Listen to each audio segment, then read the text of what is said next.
నమస్కారం ASN news కి స్వాగతం. పర్యావరణం పరిరక్షణ కోసం ప్రతి ఒక్కరూ మొక్కలు నాటాలని, ఉన్న భారీ వృక్షాలు తొలగించే సమయంలో అటవీ శాఖ అధికారులను సంప్రదించి వారి సూచనల మేరకు తొలగించాలని, ఇష్టం వచ్చినట్లు తొలగిస్తే చట్టపరమైన చర్యలు తీసుకుంటారని అటవీ శాఖ బీట్ ఆఫీసర్ రమేష్ హెచ్చరించారు. ఇటీవల అద్దెంకి ఆర్టీసీ బస్టాండ్ ఆవరణలో డిపో అధికారులు భారీ స్థాయిలో ప్రయాణికులకు నీడనిచ్చే చెట్లు తొలగించగా స్థానికులు అటవీ శాఖ అధికారులు ఫిర్యాదు చేయగా సోమవారం అటవీ శాఖ beat officer Ramesh depot manager Rammohan రావుతో కలిసి పరిశీలించారు. భారీ వృక్షాలు ఎందుకు తొలగించారో డిపో మేనేజర్ను అడిగి తెలుసుకున్నారు. ప్రభుత్వ స్థలంలో భారీ వృక్షాలు తొలగించే ముందు అటవీ శాఖ అధికారులకు ఎందుకు చెప్పలేదని ప్రశ్నించడంతో డిపో మేనేజర్ పొంతనలేని సమాధానం ఇచ్చారు. డిపో ఆవరణలో ఉన్న చెట్లు దేనికి తొలగించారో పూర్తి స్థాయిలో తెలుసుకొని డిఎఫ్ఓ దృష్టిలో పెట్టి వారి ఆదేశాల మేరకు చర్యలు తీసుకుంటారని రమేష్ తెలియజేశారు. ఈరోజు అద్దెంకి మండలంలో ఆర్టీసీ బస్టాండ్లోని చెట్లు పడేసిన పబ్లిక్ నుండి మా కంప్లైంట్ వచ్చిన వల్ల మేము చూసాము. మేము డిఎం గారితో కూడా మాట్లాడితే చెట్లు కొమ్మలు ఇరిగినాయని చెప్పారు, కానీ ఇక్కడ తీరా చెట్లే పీకేస్తున్నారు. కానీ ఇలాంటి ఇంత పెద్ద చెట్లు పెంచాలంటే మనకి ఎంతో టైం పట్టింది. కనీసం 10 సంవత్సరాలు అయితే కానీ ఇంత చెట్లు మనం పెంచగలం. కానీ అలాంటప్పుడు ఈ పర్యావరణం మనకి ఇంత సక్రంగా లేనప్పుడు ఇంతమంది చెట్లు తీయటం కూడా చాలా తప్పు. ఒకవేళ డిపార్ట్మెంట్ సైడ్ నుంచి మనకి ఏదైనా అవసరమైనప్పుడు మీరు అప్లై చేసుకుని ఏ తీయాలో మీకు పర్పస్ ఏందో రాసి పై అధికారుల నుంచి మీరు పర్మిషన్ తీసుకుని దాన్ని పర్మిషన్ కూడా ఇస్తారు. అలా చేయాలి. కానీ ఇది ఓన్గా మనం ఎవరు చేయకూడదు పర్యావరణ పరిరక్షణ వల్ల. కనుక ఏ చెట్టు కొట్టాలన్నా కానీ ముందు డిపార్ట్మెంట్కి అప్లై చేసుకొని వాళ్ళు పర్మిషన్ ఇచ్చినాకనే ఆ చెట్లు తీయాలి. దాని బదులు మళ్ళీ చెట్లు పెంచాలి కూడా. మనం ఆ పద్ధతి మీదనే మనం ఏదైనా చేస్తాము. కనుక ఇలాంటి పనులు ఇంకెవరు చేయకూడదని చెప్పేసి ఎక్కడ ఇదే కాదు, డిపోనే కాదు, ఎక్కడ ఏ గవర్నమెంట్ ప్లేస్లో ఏ చెట్లు ఉన్నా కానీ ఫారెస్ట్ డిపార్ట్మెంట్కి తెలియపరిచి వాళ్ళ అవసరాన్ని బట్టి దాన్ని తెలియపరిచి ఏ చెట్లు తీయాలనేది మాకు తెలియపరిస్తే మా పై అధికారుల నుంచి పర్మిషన్ ఇచ్చిన తర్వాతే వాళ్ళు కట్ చేసుకోవాలా. అలా చేయకపోతే చట్టపరమైన చేసిన వాళ్ళపై చర్య తీసుకోబడను. ఇట్లు రమేష్. తెలియదు కదా సార్, మీరు ఇన్సెక్ట్ బీకారంటే ఎందుకు బీకారు? చెట్టు పెంచాలంటే ఎంత టైం పట్టింది చెప్పండి. అది పెంచిన లేదు సార్, ఉన్న చెట్లు మనం తీయటం అంటే మనం ఇక్కడ డిపార్ట్మెంట్ తరగతి కొన్ని కమర్షియల్ ఏరియా ఇంక్రీజ్ చేయమన్నా. మీరు అటేటప్పుడు ఏం చేయాలంటే పర్మిషన్ పెట్టుకొని మీరు ఏ తీసుకోవాల్సుకున్న చెట్లు అని మీరు ఎన్యూమరేషన్ చేస్తే అది లిస్ట్ మా డిఎఫ్ఓ గారికి పెడితే మేము వచ్చి చూసి మెజర్మెంట్ చేసి ఎలా తీసుకుని టెండర్ పెడతారు. ఆక్షన్ పిలుస్తారు కదా ఎవరికన్నా పాడుకునే వాళ్ళకి. అవి కూడా మనం ఆక్షన్కే పెడుతున్నాము. ఆక్షన్ రైట్ ఇప్పుడు కాదు, కంప్లైంట్ వచ్చి ఇవన్నీ వచ్చినప్పుడు కాదు, ముందే మీరు ఎంత చేస్తుంటే ఇవన్నీ ఉండదు కదా మనకి.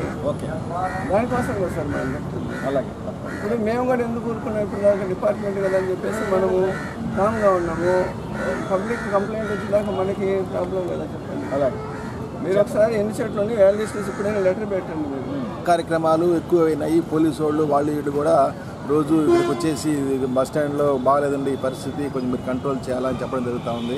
ఈ బిచ్చగాళ్ళు వీళ్ళు కూడా గొడవలు చేస్తూ ఉన్నారు, రోజు వాళ్ళు తాగి తందనాలు ఆడుతూ ఉన్నారు. ఇక్కడ ఆ విధంగా జరగకుండా ఉండడానికి అని చెప్పేసి మేము క్రమశిక్షణా చర్యలు తీసుకోవడానికి అని చెప్పేసి కొన్ని ట్రిమ్మింగ్ చేయడం జరిగింది. ఆ విధంగా అంతేగాని చెట్లు పడగొట్టాలనే ఉద్దేశం, పాడు చేయాలనే ఉద్దేశం, పర్యావరణ పాడు చేయాలనే ఉద్దేశం మాకైతే లేదు. దయచేసి అర్థం చేసుకోవాల్సిందిగా కోరుతున్నాను. Thank you.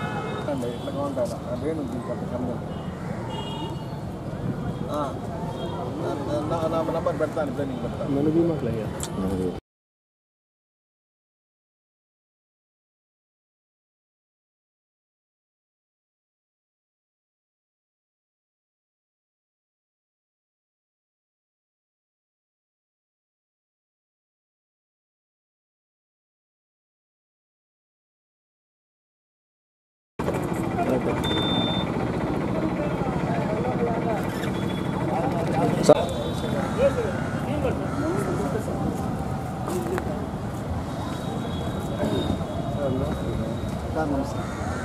ఇప్పుడు ఈ చెట్లు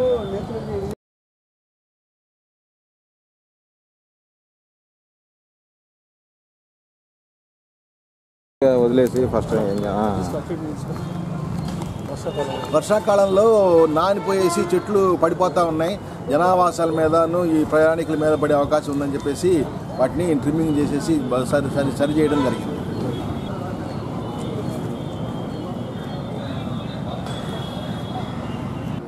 బలికొరవ మండలం తెలుగుదేశం పార్టీ మాజీ మండల అధ్యక్షులు పావులూరి సత్యనారాయణ అనారోగ్యం కారణంగా మృతి చెందగా సోమవారం విద్యుత్ శాఖ మంత్రి గొట్టిపాటి రవికుమార్ వారి నివాసానికి వెళ్లి కుటుంబ సభ్యులను పరామర్శించి సత్యం మృతి పట్ల ప్రగాఢ సానుభూతి తెలియజేశారు.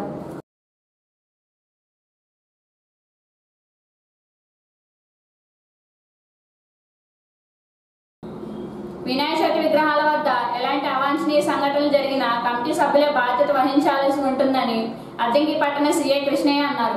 అద్దంకి పట్టణ మండలం పరిధిలో ఏర్పాటు చేసిన వినాయకుడి విగ్రహాల కమిటీ సభ్యులతో స్థానిక పోలీస్ స్టేషన్లో సమావేశాన్ని ఏర్పాటు చేయగా సీఐ కృష్ణయ్య హాజరై మాట్లాడారు. వినాయకుడి విగ్రహాల వద్ద రాత్రి సమయాల్లో కమిటీ సభ్యులు కాపలా ఉండాలన్నారు. పూజా కార్యక్రమాలు నిర్వహించే క్రమంలో ఎలాంటి అగ్ని ప్రమాదాలు జరగకుండా తగు జాగ్రత్తలు తీసుకోవాలన్నారు. సాంస్కృతిక కార్యక్రమాలు నిర్వహించే సమయంలో తగు జాగ్రత్తలు తీసుకోవాలన్నారు.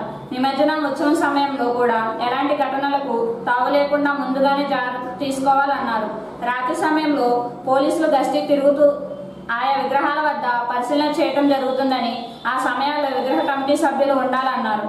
పట్టణ సర్కిల్ పరిధిలో 55 విగ్రహాలకు సంబంధించి ఆన్లైన్లో దరఖాస్తులు అందినట్లు సీఏ కృష్ణయ్య చెప్పారు. విలేజ్లో కానీ టౌన్లో కానీ ప్రతి ఒక్కరూ మీ బొమ్మల దగ్గర మీ పర్మిషన్ ఏదైతే మీరు రాశారో కమిటీ మెంబర్స్ ఉండాలి, ఒక పీస్ కమిటీ ఉండాలి. అలాగే నైట్ టైము ఒక పర్సన్ 1 or 2 పర్సన్ మీ యొక్క విగ్రహాల దగ్గర ఖచ్చితంగా పడుకోవాలి. ఎందుకు పడుకోవాలంటే నైట్ ఏదన్నా మీరు దీపాలు పెడతారు, అవి కొంతమంది సెంటిమెంట్ ఉంటుంది, తెల్లారి వరకు మళ్ళీ అది వెళ్తూనే ఉండాలి. అది అనుకోకుండా ఏదైనా ఈ వర్షాలకో గాలికో అది ఏదన్నా అన్ని మనం ప్లాస్టిక్తోనే కవర్ చేసి పెట్టుంటాం. అన్ని మండపాలు కూడా ఈ ప్లాస్టిక్ కవర్ మొత్తం ఉంటాయి. సో అవి అనుకోకుండా మనకు అవి ఫైర్ అయ్యి మన మీద పరిజ్ఞానం ఉండము, లేకపోతే నాకు ఎక్కువ రోజులు ఏదైనా దాన్ని ఏదైనా డిస్టర్బ్ చేయడము, ఇలాంటి డిస్టర్బెన్స్ లేకుండా ఒక పర్సన్ అనేవాళ్ళు ఉంటే కొంచెం కేరింగ్ ఉంటుంది. బయట వాళ్ళు చూసే వాళ్ళు కూడా వీళ్ళు అబ్జర్వేషన్ ఉన్నారనే ఒక ఇండికేటర్ ఉంటుంది. సో మీ యొక్క ప్రతి మండపం దగ్గర కూడా మేము ఒక పాయింట్ బుక్ పెట్టాం. ఆ పాయింట్ బుక్ కూడా మా వాళ్ళు వచ్చి అక్కడ చెక్ చేసి సంతకం పెట్టి వస్తుంటారు. టౌన్లో ఉన్న వరకు అక్కడ విలేజ్లో కూడా విలేజ్లో కూడా వెళ్తారు. సో కంపల్సరీగా ఆల్ ప్రికాషన్స్, కరెంట్ కానీ ఆ కరెంటు తీసేటప్పుడు అది అన్ని ప్రికాషన్స్ కూడా మీరు దగ్గరుండి చూసుకోవాల్సిన బాధ్యత మాతో పాటు మీకు కూడా ఉంటారు. ఎవరైతే ఆ మండపం మెయింటైన్ చేస్తారో ఆ కమిటీ మెంబర్దే బాధ్యత. సో అందరూ కూడా ఇది ఒక డివోషనల్ ప్రోగ్రామ్ కాబట్టి మనం ఎక్కడ కూడా కేర్లెస్గా ఏముందులో పెట్టేసాం, బొమ్మ పెట్టేసాం అదే జరుగుతుంది అనే ఒక నెగ్లిజెన్స్గా ఉండద్దండి. ప్రతి ఒక్కరు కూడా భక్తి శ్రద్ధలతోనే చేయండి. అది నిమజ్జనం అయ్యేంత వరకు కూడా అది మన బాధ్యత. బొమ్మ పెట్టడం అనేది ఎవరైనా పెట్టేస్తారు. బొమ్మ పెట్టడం మన బజార్లోని అందరూ కలిసి 10 సంవత్సరాలు చేసే ప్రాసెస్. ఇప్పుడు ఏంటంటే ఇప్పుడు సోషల్ మీడియాలో ఎక్కువ చేసి మన చిన్న ఇన్సిడెంట్ జరిగినా సరే అది పెద్ద హైలైట్ అయిపోతుంది. సో ఏదో లోపం ఉంది, ఏదో అని రకరకాలుగా వెళ్ళిపోతుంది. సో మనం ఇమర్షన్ చేసేంత వరకు మీ రూట్ కానీ ఆ బొమ్మ మళ్ళీ ఎత్తి అక్కడ మన నిమజ్జనం చేసే దగ్గర కూడా అందరూ కూడా భక్తి శ్రద్ధతోనే వెళ్ళాలి. వెళ్ళి మన నిమజ్జనం దగ్గర కూడా జాగ్రత్తగా ప్రికాషన్ తీసుకొని చిన్నపిల్లల్ని, మహిళల్ని, వృద్ధుల్ని వీళ్ళందరినీ అవాయిడ్ చేసి కొంచెం యాక్టివ్గా ఉన్నవాళ్ళు, మీ కమిటీ మెంబర్స్లోనే యాక్టివ్గా ఉన్నవాడు, కొంచెం ఎక్స్పీరియన్స్ ఉన్నవాడు అక్కడికి వెళ్ళి దాన్ని మళ్ళీ సంతృప్తిగా నిమజ్జనం చేసేంత వరకు మందే బాధ్యత. సో అది మాత్రం మీరు ఖచ్చితంగా చూసుకోవాలి. ఇక్కడ ప్రతి బొమ్మల దగ్గర ఈ డబుల్ మీనింగ్ సాంగ్స్ వేయటం, తాగటం ఇవన్నీ చేయడం వల్ల ఏంటంటే మనం పెట్టుబడి వేస్ట్ అని మా ఒపీనియన్. అవన్నీ కొంచెం కంట్రోల్ చేసుకోవాలి. ఇప్పుడు ఏదేదో ఈ వల్గర్ లాంగ్వేజ్ బొమ్మలు అది సాంగ్స్ చేసుకోవడం, డీజేల్లో కూడా ఉన్నాయి. అవి ఎంతవరకు ఉండాలో అంతవరకు ఉండాలి. మళ్ళీ వల్గర్ లాంగ్వేజ్ పెట్టుకోవడం. ప్రస్తుతం వర్షాలు పడుతున్న తరుణంలో గ్రామాలలో సీజనల్ వ్యాధులు రాకుండా ప్రత్యేకంగా శానిటేషన్ పనులు చేయించేందుకు పంచాయతీ కార్యదర్శులు చర్యలు తీసుకోవాలని సంతమాగులూరు ఎంపీడీఓ అన్నారు. సంతమాగులూరు మండలం పరిషత్ కార్యాలయంలో సోమవారం ఎంపీపీ అధ్యక్షన తన సాధారణ సమావేశాన్ని నిర్వహించారు. సమావేశానికి వివిధ శాఖల అధికారులు హాజరయ్యి శాఖల వారీగా జరుగుతున్న పనుల గురించి వివరించారు. ఈ సందర్భంగా ఎంపీడీఓ మాట్లాడుతూ తుఫాన్ ప్రభావంతో మండలంలో ఉన్న రైతాంగం అంతా అప్రమత్తంగా ఉండాలని, విజయవాడ వరద బాధితులకు ఆదుకునేందుకు విరాళాలు సేకరిస్తున్నారని, విరాళాలు ఇచ్చే వారు ఎవరైనా ఉంటే ఎంఆర్ఓని కలవాలని చెప్పారు. సంతమాగులూరు మండలం నుంచి కూడా వరద బాధితులకు ఆహార ప్యాకెట్లు తరలించారని, గ్రామాల్లో సీజనల్ వ్యాధులు రాకుండా అధికారులు, ప్రజాప్రతినిధులు సమన్వయంతో కలిసి పనులు చేయించాలని, అప్పుడే ప్రజలు ఆరోగ్యంగా ఉంటారన్నారు. అందులో బిహెచ్ డిపార్ట్మెంట్ మనకి చెప్పాము, పాలింగ్ చేయించడం కానీ, నెక్స్ట్ వాటర్ స్టాగ్నేషన్ లేకుండా చేయడం కానీ అవన్నీ చెప్పడం జరిగింది. అదేవిధంగా హాస్టల్స్లో ఫ్యాన్స్ లేవని అన్నారు. అది ఒకసారి మనము ప్రజాప్రతినిధులు ఒకసారి మాట్లాడి అక్కడ ఏవైతే ఉన్నాయో ఏమి లేవో ఒకసారి చూసి దానికి మనం కూడా సహాయ సహకారాలు అందించాలని కోరుకుంటున్నాను. ఎక్స్పెక్ట్ చేసేటప్పటికి హౌసింగ్లో కొన్ని చెప్పారు. ఇప్పుడు హౌసింగ్లో కొన్ని చోట్ల కొంతమంది అంటే హౌసింగ్లో పేమెంట్స్ డిలే కానీ ఇట్లాంటివన్నీ ఒకసారి మళ్ళీ మీరందరూ కూడా ఇంజనీరింగ్ డిపార్ట్మెంట్, ఇంజనీరింగ్ అసిస్టెంట్స్ తోటి మాట్లాడి అవన్నీ ఫుల్ఫిల్ అయ్యేలాగా చేయాలని కోరుకుంటున్నాను. ఇప్పుడు బ్లడ్ డొనేషన్, బ్లడ్ వచ్చింది. ఈ బ్లడ్ కింద మనము వరద బాధితులకి మన ఫుడ్ పంపించడం జరిగింది. ఒక రోజున ఒక 12 అవర్స్లోనే మనకి మన సర్పంచ్ కానీ, ప్రజాప్రతినిధులు కానీ, ఆ లీడర్స్ కానీ ఈ సంతమాగులూరు మండలంలో అడగగానే మనకి సహాయ సహకారాలు అందించి మనకి ఫుడ్ పంపించడం జరిగింది. ఈ సహాయం చేసిన ప్రతి ఒక్కరికి కూడా పేరు పేరున ధన్యవాదాలు తెలియజేసుకుంటున్నాను ఈ సభాముఖంగా. నెక్స్ట్ నా వరద బాధితులకి విరాళాలు ఇవ్వాలని అనుకుంటే కనుక మన మండలం తరఫున తహసీల్దార్ గారు మేము ఉంటాము. ఇచ్చినట్లయితే మనము సహాయ నిధికి పంపించడం జరుగుతుంది.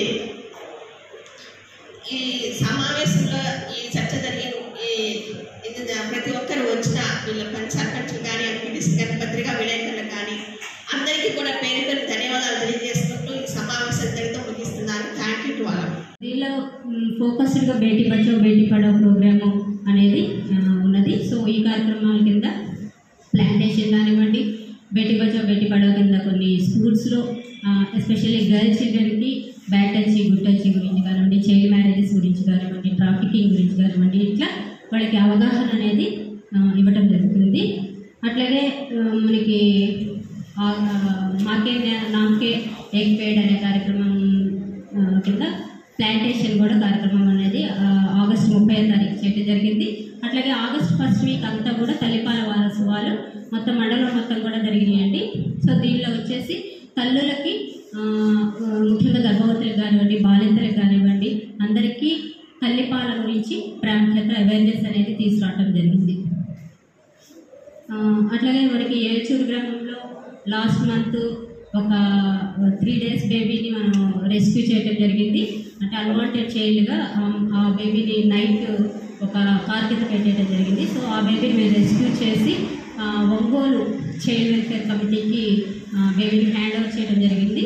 సో అక్కడ నుంచి శిశు గృహానికి షిఫ్ట్ చేసి సిడబ్ల్యూసీ ప్రొసీజర్స్ అయితే జరుగుతూ ఉన్నాయి అక్కడ. అట్లాగే మనకి స్పాన్సర్షిప్ ప్రోగ్రామ్, మిషన్ వాత్సల్య కింద స్పాన్సర్షిప్ ప్రోగ్రామ్కి మనం సంతమాగులూరు మండలం నుంచి 19 అప్లికేషన్స్ పంపించడం జరిగింది. సో దానిలో 9 అప్లికేషన్స్ ఫైల్ అయినాయి. వాళ్ళకి ఈ మంత్ నుంచి కూడా అమౌంట్ ప్రతి నెల 500 రూపాయలు అనేది ఆర్థిక సహాయం చేస్తారు.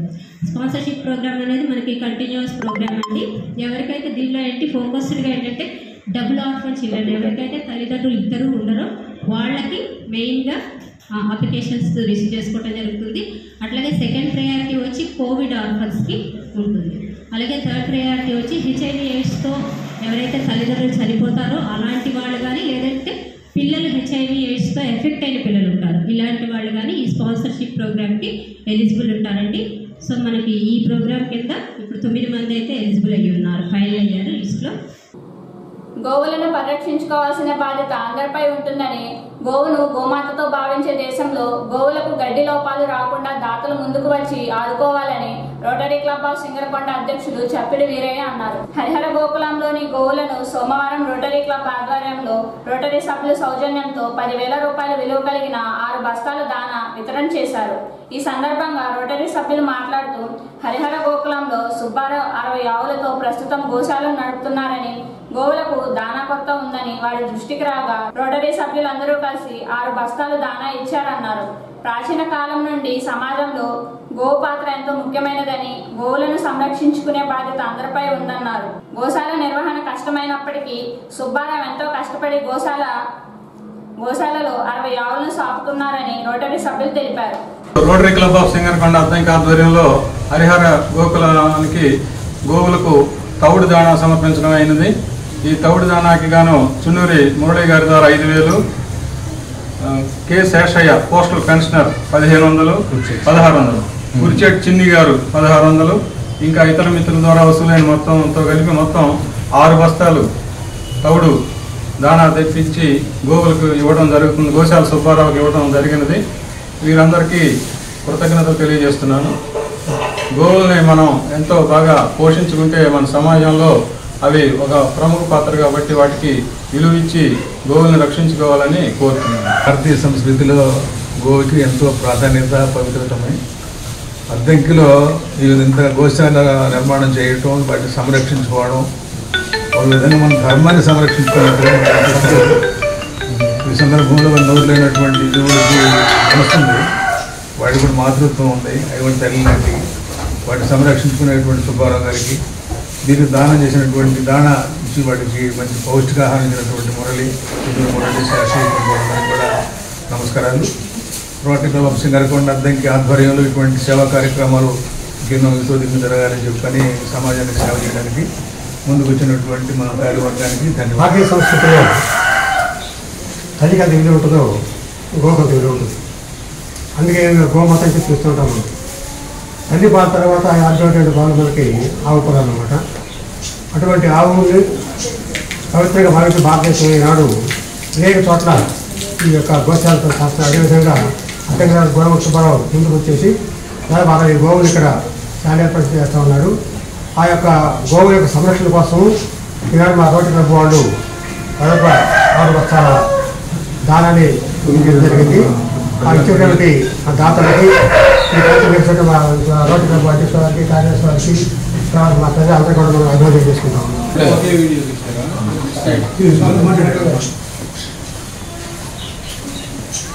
ఆపి మళ్ళా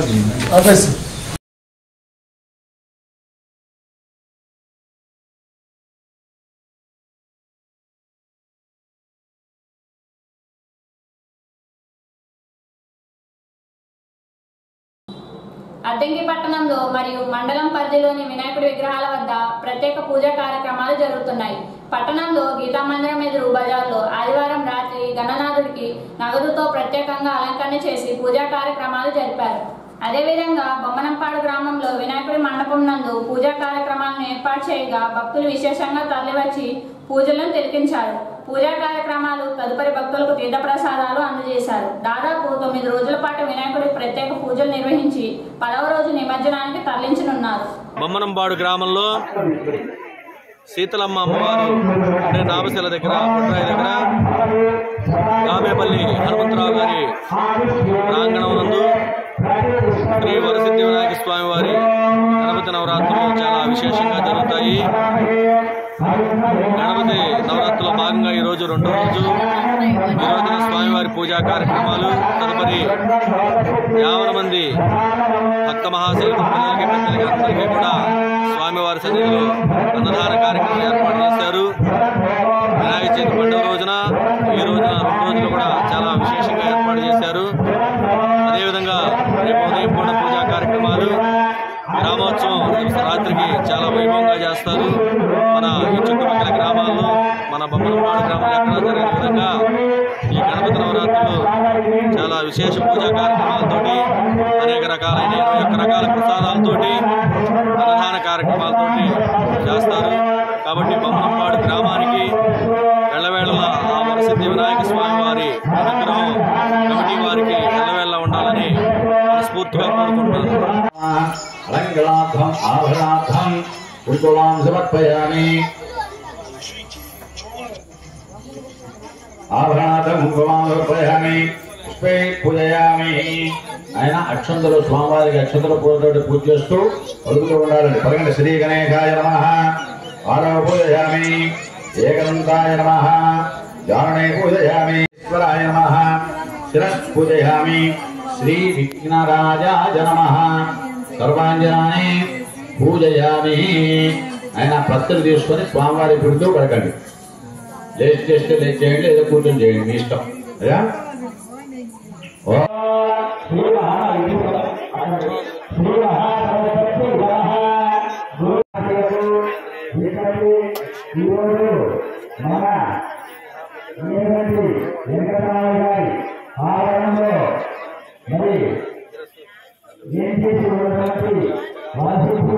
వినాయక స్వామి స్వామివారు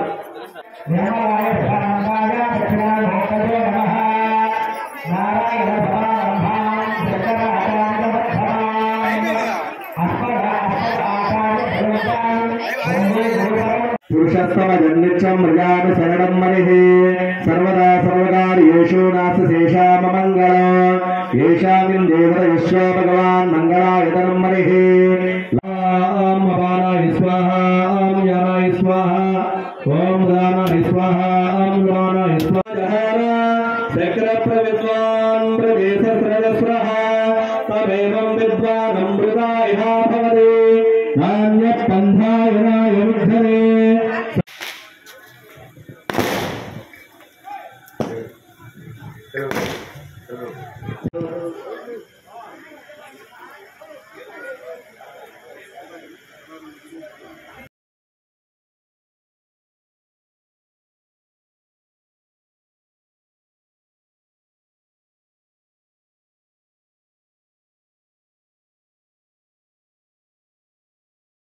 ఏఎస్ఎన్ సమాప్తం. నమస్కారం.